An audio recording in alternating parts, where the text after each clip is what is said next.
Tonight, he explains how they know these craft are not human. He tells us about other countries who also have crash retrieval programs and why he says some of the non-human life may not be friendly. New revelations from whistleblower David Grusch, who says America has a UFO crash retrieval program and non-human craft in its possession. Now Grusch is shedding light on exactly how the secret government program knows the craft are not of this world. Why do you know it's exotic? Based on the very specific properties that I was briefed on, isotopic ratios that would have to be engineered for it to be at those levels, but also just extremely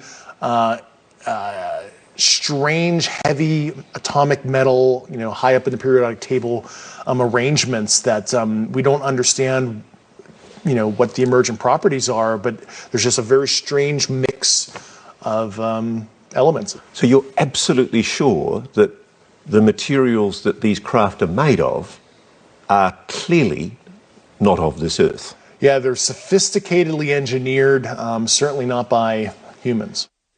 David Grusch is a former high-level intelligence officer, Air Force veteran, and member of the All-Domain Anomaly Resolution Office, or AARO, the U.S. task force that investigates UFOs. But he says another secret government program exists to study crashed crafts. These are retrieving non-human origin technical vehicles, call it spacecraft if you will, non-human, exotic origin vehicles that have either landed or crashed. We have spacecraft from another species. We do, yeah. How many? Quite a number.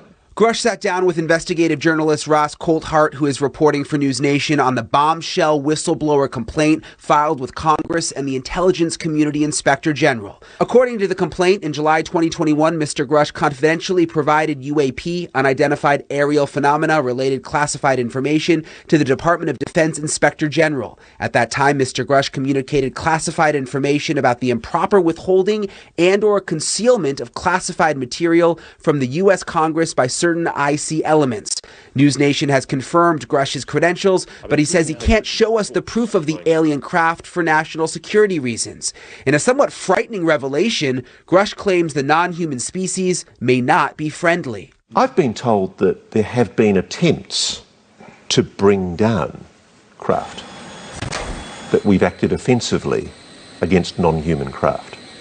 There have been instances, and there are certain techniques. Have human beings been hurt or killed by a non-human intelligence? While I can't get into the specifics because that would reveal certain U.S. classified operations, I was briefed by a few individuals on the program that there were malevolent events like that. Grusch says he has to be careful about providing detail. He shared this letter with us from the Department of Defense, giving him permission to do the interview with News Nation. It says the interview questions are approved for public release. However, this approval does not include any photograph, picture, exhibit, caption, or other supplemental material not specifically approved by this office.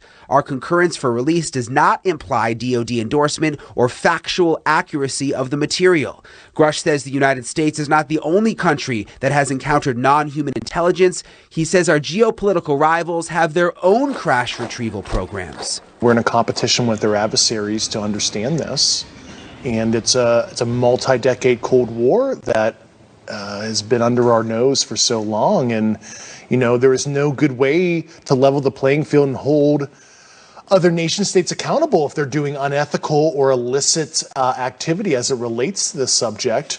And I think the obtuse secrecy is actually putting us in a very dangerous position where a country might make a breakthrough. Let's say it's an adversary of ours, and it is so destabilizing. The secrecy is the main reason Grusch says he is coming forward. He's concerned Congress is being kept in the dark, and it's a matter of national security. This is not